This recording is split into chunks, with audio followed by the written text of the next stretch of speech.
kadang subuh ada yang kunut, ada yang ninda. Ini bu, ada yang kunut, ada yang ninda. Kesempatan sekali-sekali ikut di sholat dan kunut awak biasa nak kunut doh. Ternyata imam sekali itu kunutnya di Rasul nak sah wana sholat hari itu. Ya, jangan seperti itu. Karena itu punya landasannya masing-masing, punya dalil masing-masing. Itu toleransi sesama Islam. Maksudnya kita yang kedua, toleransi antar umat beragama.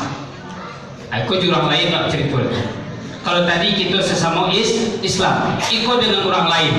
Karena kita hidup di negara yang diakui keberadaan agama 5 agama, dan mungkin ada tetangga kita, ada saudara kita, ada rekan kerja kita yang berbeda keyakinan dengan kita, maka harus kita pahami bagaimana kita bersikap, bagaimana kita bertoleransi dengan kawan-kawan kita yang berbeda keyakinan itu. Harus dipahami, karena kita hidup dalam lingkungan. Saya mengajar di SMP Negeri 7 Padang, ada siswa non-Islam, ada siswa yang Islam. Harus kita akui juga keberadaan, harus kita hormati. Bagaimana cara kita dalam bertoleransi dengan umat berbeda agama? Yang pertama, toleransi umat beragama itu tidak boleh dalam hal akidah. Tidak boleh dalam hal akidah, keyakinan. Kita meyakini Allah sebagai Tuhan kita, meyakini Nabi Muhammad Rasul kita, meyakini Al-Quran sebagai kitab suci kita. Itu namanya akidah, keyakinan kita. Itu kita akui kebenaran. Maka dengan agama lain kita hanya menghormati, tidak meyakini dulu Pak. Benarkah Yesus itu Tuhan? Menurut orang Kristen, ya. Menurut saya, tidak. Jangan pernah lu akui bahwa itu Tuhan lo. Jangan dibenarkan itu. Kita menghormati keadaannya, tapi tidak membenarkannya. Ajaran agama lain itu benar menurut penganutnya masing-masing, dan kita tidak membenarkannya. Jangan salahkan keyakinan kita, jangan salahkan keimanan kita dengan mengakui kepercayaan orang lain. Kita hanya menghormati keberadaannya, bukan meyakini keyakinan. Yang kedua, toleransi itu tidak boleh dalam hal ibadah. Abana, ada ibu, kawan, konco, saudara, tapi dalam hal ibadah jangan campur aduk. Jangan satu-satu beribadah dengan agama lain. Awan bakawan hari pana, jo kawan samusakan tua ko, jo tetangga ko elo pana. Tio Jumat nyo kawanan awak pai sholat Jumat. Tio hari nyo kawanan awak pai sholat ke masjid. Besoknya minta kawanan lo pai ke gereja hari Minggu. Lain nama bu? Nah, itu namanya ibadah. Maka dalam hal ibadah tidak bisa kita bertoleransi, saling menghargailah sama-sama lah. Ketika Idul Fitri kami merayakan Idul Fitri, Natal sama lah merayakan Natal jo kami, tidak bisa. Tidak bisa. Itu ibadah.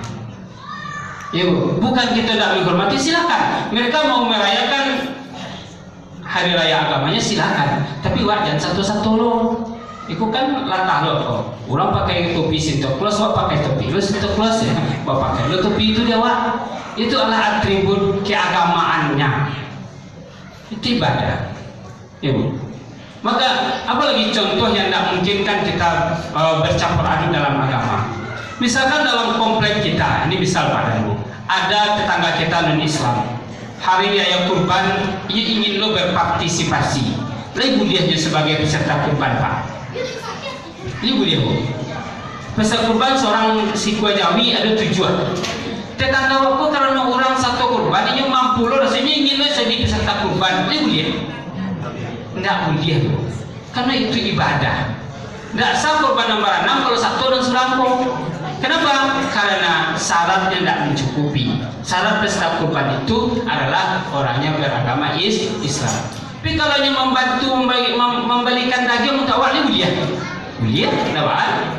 Coba di Jawi Sikwa tolong Pak potongan Pak, kamu menyumbang untuk masyarakat di komplek awak di hari raya kurban kok. Silakan potong, tapi bukan niat hewan kurban, tapi ini penyembelihan biasa, abagilah, kenapa? Tapi tidak boleh satu dalam hal ibadah, tidak boleh dicampur adukkan. Ingin lo berpartisipasi, tidak bisa. Jadi dalam hal ibadah jangan pernah dicampur adukan satu agama dengan agama yang lain. Keyakinan kita beda, landasan beribadah kita berbeda. Maka dari itu kok ado ya, mana tahu. Atau nanti bapak dan ibu atau anak kita pindah ke daerah yang mayoritas yang hampir sama Islam dengan non-Islam, maka ini penting masalah toleransi ini. Sempat bapak dan ibu nanti pergi ke daerah yang minoritas Islam misalnya, maka ini penting bagi kita memahaminya. Apa hal yang boleh kita dengan agama lain, apa yang tidak. Toleransi itu hanya berlaku dalam hal sosial kemasyarakatan, dalam hal muamalah sosial kemasyarakatan.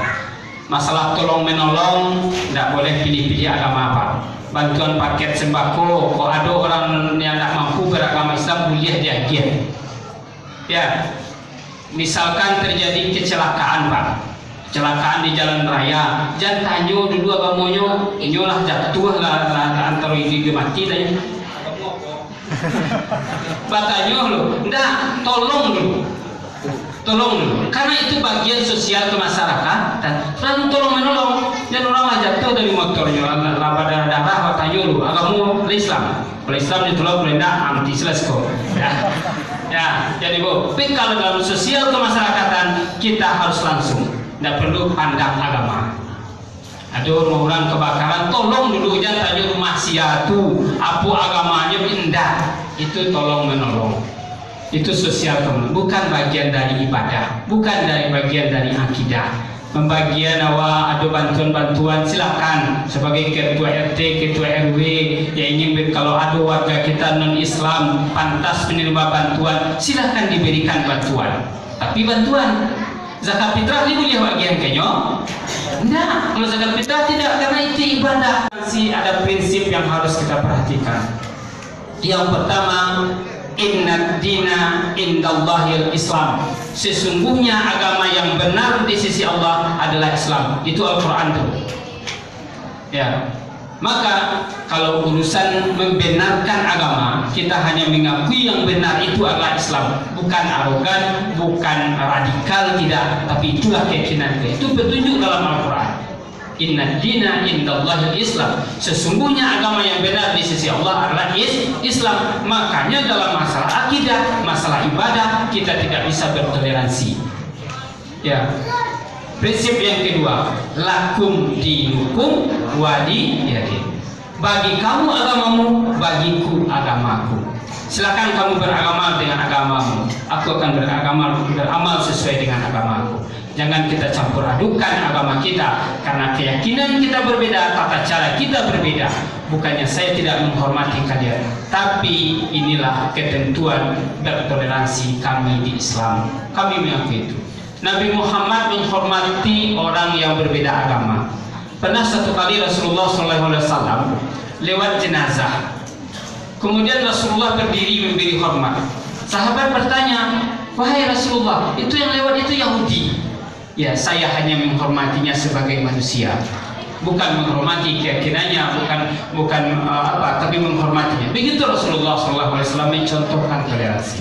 Maka dari itu bagi kita, baik ketika kita bertoleransi, mari kita saling berlapang dada dan kita pilih-pilih di bagian mana kita akan bertoleransi. Ada hal yang patut kita tolerir, ada yang harus kita pegang keyakinan kita. Keyakinan kita, akidah kita, ibadah kita tidak dapat diganggu gugat. Sosial kemasyarakatan, muamalah kita siap bekerja sama dengan siapapun. Jual beli dengan non-Islam boleh, pinjam meminjam dengan non-Islam boleh. Ya, tolong menolong boleh, tapi dalam ibadah tidak. Itulah Bapak dan Ibu jemaah rahimakumullah, pembahasan kita dengan toleransi pada malam hari ini. Mudah-mudahan kita dapat hidup berdampingan dengan saudara-saudara kita sesama Islam yang berbeda paham, berbeda keyakinan, dan kita juga dapat berdampingan dengan saudara-saudara kita yang berbeda keyakinan dalam hal saling hormat dan hormati. Berbanyak maaf, billahi taufiq wal hidayah. Assalamualaikum warahmatullahi wabarakatuh.